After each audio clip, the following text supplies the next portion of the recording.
Grenoble Street Art Fest vous propose Pochoir sonore, une série de rencontres avec les artistes présents sur le festival. L'invité de ce numéro, Seth.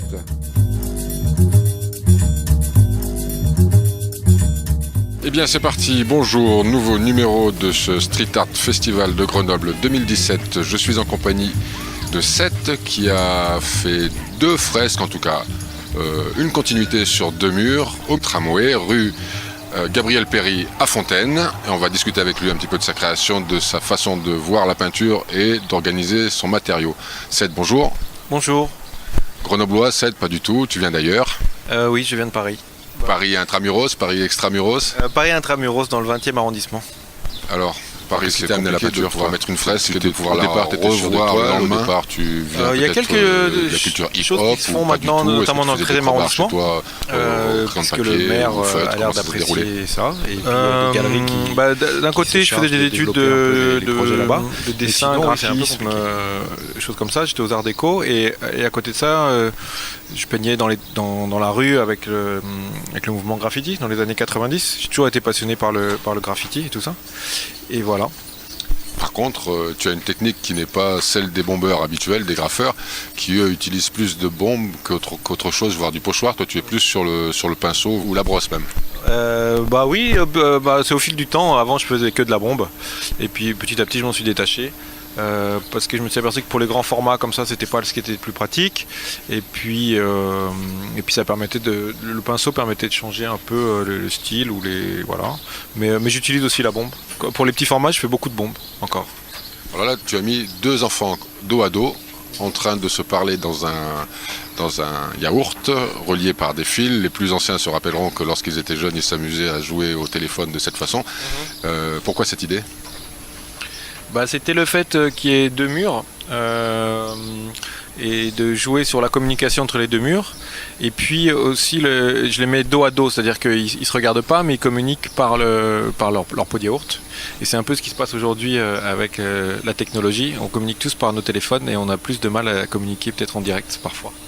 Et puis c'était aussi un moyen de jouer avec la vue qu'on a au milieu, avec une espèce de... On a l'impression qu'il y a un fil qui passe entre les 2 immeubles, alors que c'est le câble du tramway. Et aussi les 2 villes, j'ai mis le logo de Fontaine, enfin les cuissons, et puis l'autre, je vais utiliser les armoiries de Grenoble pour la petite fille. D'accord. 2 enfants d'une douzaine d'années, métis. Ah bon ? Une chose. Je sais pas, c'est comme ça que vous le voyez très bien. D'accord. Parce que je me disais qu'ils avaient pas. Ou alors ils ont pris un coup de soleil, ou alors au départ ils ont une couleur de peau assez mate. Ouais, peut-être alors. D'accord. C'était pas quelque chose de voulu. Plus ou moins, je sais pas. Non, ils ont une couleur indéfinie. Ils n'ont pas de couleur. C'est habituellement ce que tu fais sur les murs, ou alors c'est quelque chose que tu fais spécialement pour le festival Les Enfants, ou alors ce grand volume-là avec ces formes, ces lignes arrondies, je dirais. C'est plus de la ligne cool. Hein. Là, il y a un peu plus de détails que d'habitude. D'habitude, c'est plus brut. Schématisé, ouais, brut, ce que je peux faire. Alors, des fois, c'est plus enfantin, ou des fois, c'est plus réaliste, ça dépend. Ça dépend vraiment de la façon dont j'ai envie de travailler le mur. Là, le côté un peu trompe-l'œil me plaisait. De le faire réaliste, c'était pas mal. Tu te bases sur quel peintre ou quelle école de peinture, toi, pour arriver à cette réalisation-là, cette réalité du trait ?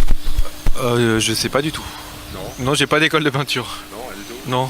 T'as pas en mémoire un peintre qui t'a choqué plus qu'un autre ? Oh, il y en a plein, mais ce qui m'intéresse plus, moi je me considère pas comme peintre, c'est plus comment dirais-je, l'idée, le message que je vais véhiculer avec la peinture, que la peinture en elle-même. La peinture est un moyen pour moi. C'est pas, j'essaie pas d'être le plus grand peintre, mais il y en a qui travaillent dans cette optique-là. Moi, pas du tout. C'est plus comment utiliser le mur, comment utiliser et avoir l'idée par rapport au lieu pour parler de quelque chose. C'est-à-dire le contexte, la contextualisation. Ces doubles murs comme ça, tu en fais souvent, ou alors c'est vraiment l'occasion qui fait le larron ? Ah non, je crois que c'est la première fois. Non, j'en ai fait, mais des petits formats. Voilà, j'avais déjà travaillé sur deux murs comme ça avec la rue au milieu, mais c'était des petites choses, c'était en Chine. Et là, c'est la première fois que j'ai un format aussi énorme, quoi. Voilà. Combien de temps il te faut pour faire les 2 murs? Parce que là, je passe te voir au moment où tu as pratiquement finalisé le garçon. Il reste encore l'autre mur d'à côté. Voilà. À la louche, il te faut combien de temps pour faire les 2 murs? Une semaine à peu près pour les deux. Une semaine. Ouais. C'est un travail de longue haleine, là. Ah ouais, là je bosse tout le temps, hein. C'est non-stop. Tu démarres à quelle heure le matin pour finir à quelle heure? Oh, pas si. C'est quoi? C'est du 9h, 10h jusqu'à 17, 18h? Non, non, c'est plutôt 9h, 19h. Je fais 10 heures par jour avec une demi-heure pour manger, ça va. Je vois que ton dessin, j'ai presque l'impression que tu travailles plus la luminosité que le contraste des couleurs, non? Bah pour celui-là, oui, j'ai pas mal travaillé sur l'idée d'un côté un peu plus clair, un côté plus sombre, et d'un côté pas tant que ça. Enfin, c'est assez hybride. Oui. C'est un peu réaliste et pas vraiment réaliste, un peu. Il y a des contours, ouais, c'est un peu voilà. Je crois que ça va plaire à vous. Je trouvais que ça allait bien avec le lieu. On va voir quand ça sera fini, quoi. Mais ce qui va être intéressant quand ça sera fini, surtout, c'est d'avoir les deux personnages et l'environnement, le décor est presque aussi important que ce que je fais sur les murs. Pour moi, peindre sur les murs, c'est révéler le lieu, c'est pas le recouvrir. Donc ces personnages, ils vont pousser les gens à regarder peut-être plus la perspective qu'il y a avec ces trucs qui est assez hallucinante, puisqu'au fond, on voit les Alpes, c'est super beau. Et ouais, voilà, pour moi, c'est vraiment, c'est comme un cadre d'un tableau, comme un écrin ou quelque chose comme ça, quoi. Et c'est pour ça que j'étais très content de le faire ici. On m'a envoyé la photo et j'ai vu le truc, et tout de suite, bah ok, j'accepte. Je vois, avec le rendu, t'as bien fait d'accepter. Seth, ton nom, S-E-T-H, ça vient d'une divinité, d'un personnage biblique, de quelque chose? De tout ça un peu. Non, c'était un personnage qu'on retrouve chez les Égyptiens, c'est un dieu égyptien, c'est un personnage de la Bible, c'est un personnage donc qui est aussi des 3 religions, qu'on retrouve dans pas mal de civilisations, et puis en prononciation en français. C'est 7 comme le chiffre 7, c'était un peu mon chiffre porte-bonheur, donc voilà, c'était un peu tout ça en même temps. Quand j'ai vu ton logo de la ville de Fontaine, j'avais presque même l'impression que... On dirait Horus, ouais, l'ennemi de Seth, oui. qui se tapait dessus à l'époque. Oui, oui. Et, ça peut être, à l'époque je peignais justement avec un graffeur qui s'appelait Horus. On a fait pas mal de choses ensemble. Alors habituellement, mis à part avec Horus avec lequel tu as travaillé, tu travailles seul ou tu travailles en équipe? Comment tu t'organises, toi? Je travaille seul en général.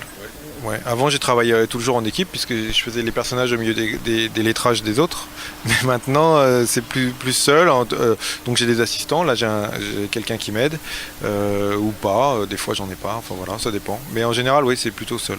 Parce que tu es plus à l'aise tout seul, ou alors est-ce que c'est encore autre chose de travailler à 2 sur un même dessin, ou à plusieurs sur un même dessin?